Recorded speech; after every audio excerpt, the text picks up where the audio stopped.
Yay, what's going on, guys? Seth Spartan here, and today we've got an extremely fun but important video to talk about and to cover, and this video is none other than the perfect creatine dosage. So we're going to talk about creatine, namely creatine monohydrate, as creatine monohydrate is the most efficient and effective form of creatine if we are talking about gain to also cost. So we'll cover this more in a different video, but guys, let's get started. Let's talk about the perfect creatine dosage. And guys, this is going to be the only video that you should ever need to watch on creatine. So let's explain it, let's wrap it up, and give you guys all the best information, and then we're out of here.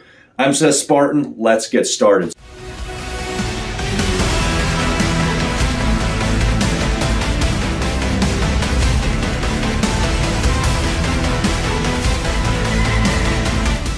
First and foremost, we're going to start out and cover the side effects with creatine monohydrate, just because this is going to be important in order to maximize usage while at the same time cutting down on sides. Some people are more prone than others, but let's start with the sides because this is going to be important, and this is also going to dictate how you can get the maximum effect from creatine monohydrate. And guys, honestly, big secret here, not a lot of people know about the sides or hidden sides with creatine monohydrate.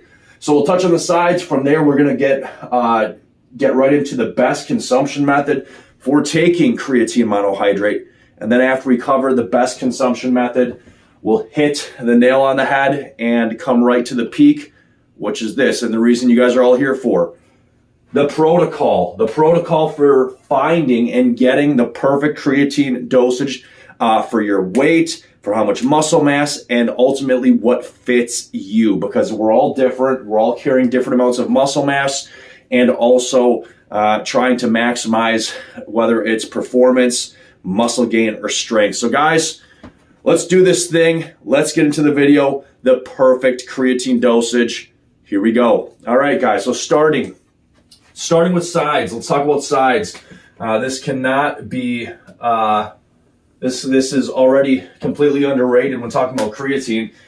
So we're going to cover this first because, again, like I said, it's important. So sides when using creatine monohydrate. The first notable side, just from what I've experienced, again, my professional and long-term usage of creatine, is insomnia. One of the biggest, hard-hitting sides with creatine monohydrate can be insomnia. Now, this is going to vary drastically from person to person, but the biggest contributor to insomnia is going to be dosage. Now, I'm going to quick cite a study, and then we're going to move on. So a lot of people, guys, don't even know that creatine monohydrate causes insomnia in the first place. In studies, all right?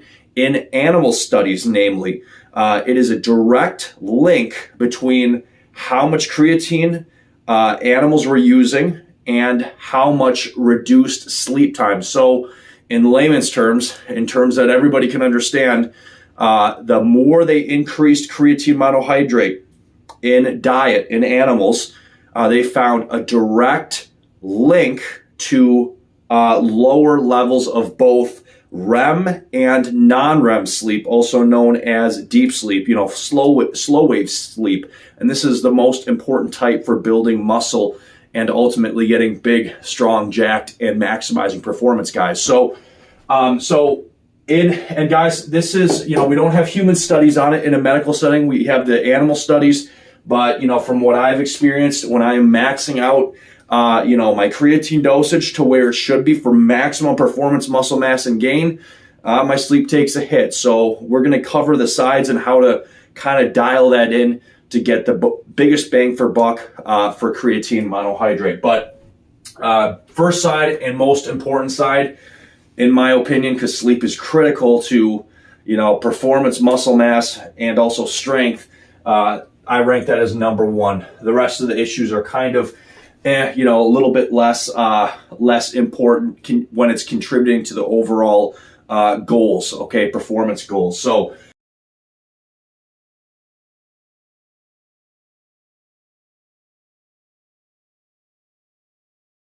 point number two, Gastro and digestive. So this is probably the more well-known side, guys, that people have already heard about, or people, whether it's articles covering this, or this is probably the most well-known side. Again, I put insomnia first just because if we're talking about performance, muscle mass, and strength, that's going to be above gastro issues. So second side, gastro and digestive.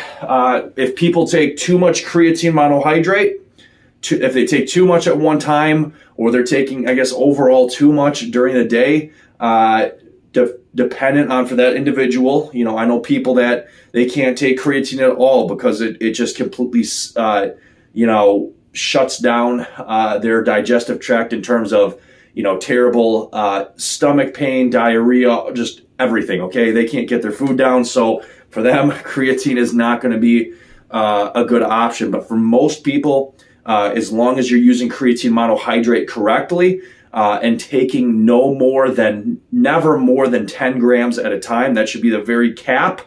If I take 10 grams or more, if I take anything more than 10 grams at a time, 10 grams is a little bit pushing it, I'm going to have an upset stomach, and I have a very tolerable digestive system, for eating pretty much anything. So gastro and digestive, that's issue number 2. If you're somebody that has an upset stomach a little easier, obviously, don't do 10 grams or more. And I would argue, maybe don't go over 5 grams at a time per serving or per dosing, okay? You'll have to split up during the day. Moving on, last side. DHT related sides. We've got to talk about this for just a second. So in medical studies, guys, it's proven. This is, these are not animal studies. This is undebatable, proven in human studies that creatine monohydrate increases DHT levels, also known as dihydrotestosterone. That is what testosterone converts into. I don't need to get into a big anatomy lesson here, but basically testosterone in the male body produced by the testicles, released in the bloodstream. Testosterone is going to be grabbed by the 5-alpha reductase enzyme, all right? And it's going to be converted into DHT. And it can also be grabbed by the aromatase enzyme, which is going to convert it into estrogen. So you have got testosterone floating, so it can either go 2 ways, into DHT or into estrogen, and then obviously be excreted out of the body that way. DHT is going to be a very androgenic hormone, being DHT is what exerts all of the physical effects of testosterone. We see whether it's chest hair, lower voice, back hair, such and so forth, everything, facial hair, everything else. So the reason I bring this up, and this should be in the sides, is that if you are, if you're prone to male pattern baldness, I have a little bit, but if you're very prone to male pattern baldness, you can still absolutely use creatine and not worry about your hair falling out. You're just going to want to make sure that you talk to your doctor about finasteride or dutasteride, okay? I would opt out for the one with the shorter half-life, just so you can kind of get your dosage honed in faster. I believe that is finasteride. Anyways, guys, so these are the 3 big sides that should and need to be absolutely talked about when discussing creatine monohydrate. Again, I threw this out here first because this is critical to getting locked and loaded for the perfect creatine dosage. Moving on. All right, so we've covered size. Let's talk about the best consumption method, period, for creatine monohydrate dosing, which is what?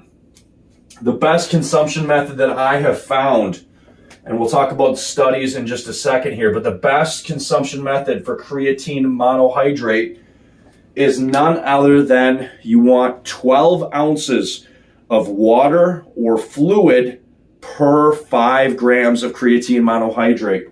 All right, and I would recommend buying a cheap $10 electric scale, precision scale off of Amazon, so you can just hit 5 grams, because unfortunately there's a lot of creatine companies that, their scoopers are kind of iffy, to say the least, okay? They're not close to, unfortunately, there's some, a lot of companies that their scoopers are not very accurate.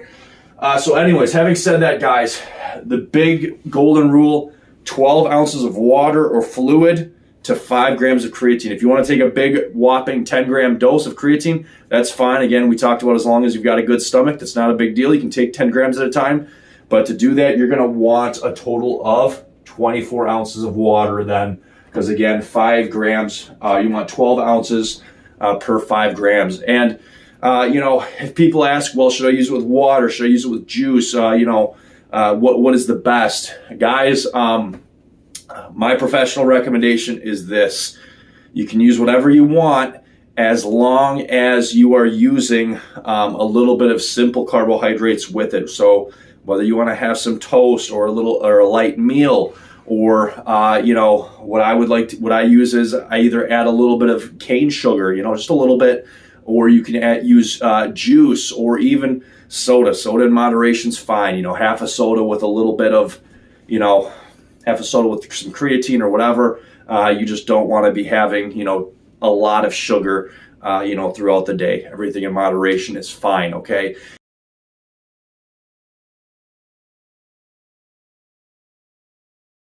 So anyways, that's the big rule, guys. And I just want to touch on a study real quick. The reason why it would be a little bit more beneficial to opt out for, with carbohydrates instead of just having it with water alone is the simple fact that in medical studies, we see that creatine is absorbed, has greater absorption when combined with carbohydrates in the human body, okay? Now, whether that's directly linked to insulin or through another mechanism, I don't have that data open right now, but it's something to look into if you want more information. But regardless, medical studies, you're going to want some carbohydrates with creatine in order to completely maximize creatine absorption and uptake into the muscle tissue. So, hey guys, real quick, just 2 important things I want to throw in. The first thing is the best way that I have found to use creatine monohydrate and just mix it up for convenience is by getting one of these handy dandy shakers. You can get it from Amazon or a variety of places. Amazon is probably the cheapest, but these shakers, you can just put it in, and then on the side it gives you a labeling of 12 ounces, 16 ounces, such and so forth, so you can fill out 12 ounces and shake it up. And I would recommend shaking it for about a minute or two until it's completely dissolved, because you don't want to have any obviously particles still floating around. It should completely dissolve. You just need to shake it for a minute or two. And that brings me to point number 2, guys, which is this. So this is my personal creatine monohydrate, as you can see. So guys, I just started my own personal creatine monohydrate company. This is brand new. And my creatine monohydrate, guys, is 99.9% purity, okay? So we are talking the purest creatine monohydrate that you can buy. And guess what? Since it's my company, there's no middleman. It is dirt cheap. So guys, if you ever needed a reason to buy some creatine monohydrate, you can go to my website, SethSpartan.com, or you can just go to Amazon and type in Seth Spartan creatine monohydrate. But again, this is my personal creatine monohydrate company, just started. We are talking 99.9% purity creatine monohydrate, so the best of the best. And guess what? It is also super micronized, which means it's not going to leave you with a sandy taste in your mouth. It is ground so completely fine that it's unbelievable. So for the best creatine monohydrate, again, for dirt cheap, because it's my company, there's no middleman, go ahead and pick some up. All right, guys, so this is the point which you guys have all been waiting for. This is the part in the video which everybody is here for in the first place. We've talked about the sides. We've talked about the best consumption method. Let's get into the protocol and answer this question. What is the best creatine dosage, period? All right, and then the video's over. Let's answer this. Here's the protocol.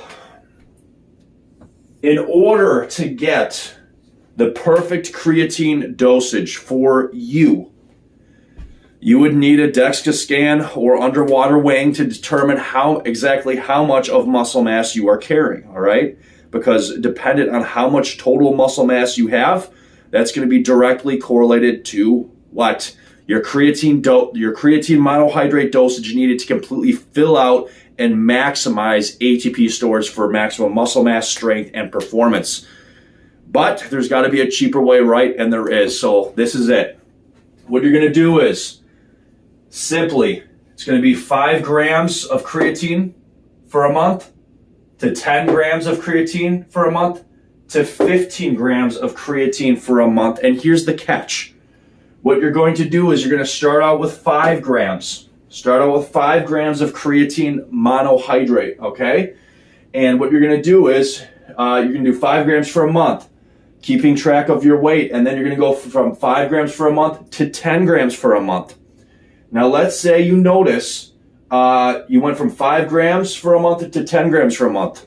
After 10 grams for a month, you haven't put on any more size. Let's say, you're still sitting at, we'll just say, you're still sitting at 220. The scale has not moved. You know that your muscle ATP stores have been completely filled up.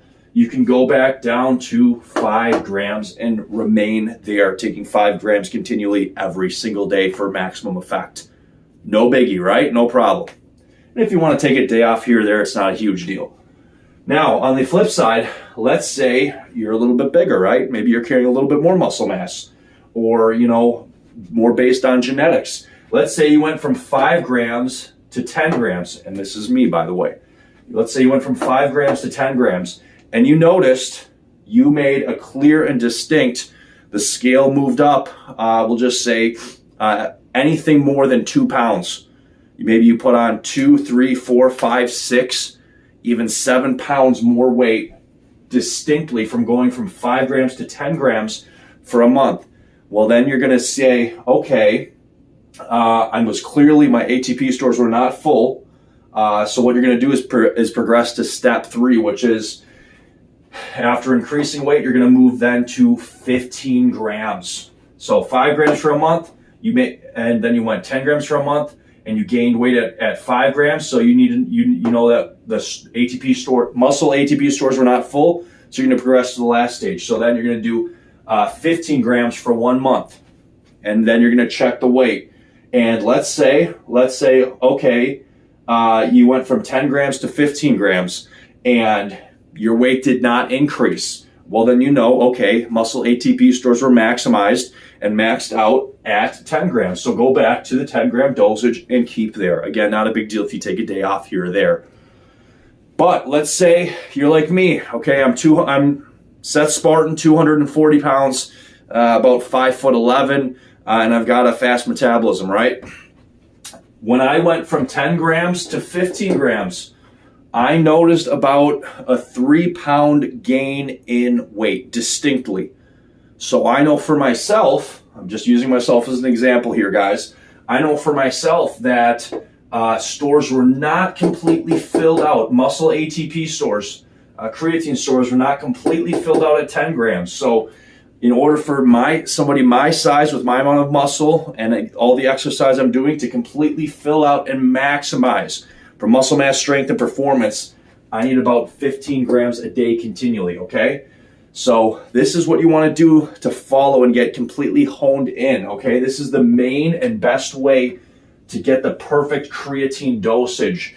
Now there's a secondary route, and I really don't recommend this route so much, but you can kind of use it a little bit as a guide. It's not as accurate as the weight, and that is the strength route.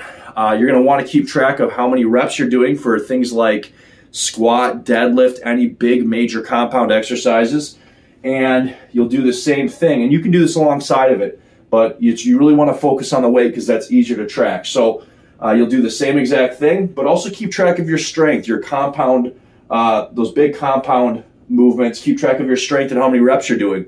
At the same time your weight's going up, guess what? Your strength is going to be going up also. In the same way as the weight, I just prefer to do this, keep track of the weight. I think it's a little bit easier, but for myself, again, when I went from 10 grams to 15 grams, I noticed clearly I gained an extra 2 reps, or on bench you gain. You notice where you're about stuck, and then you push through from increasing creatine. So the strength is something you can track too, but guys, I would still use weight as the main main way to get your dosage completely locked in and maximize. Guys, I'm Seth Spartan. It's been a pleasure. This is the perfect creatine dosage. Stay safe, stay healthy, and take care, guys. And we are out of here.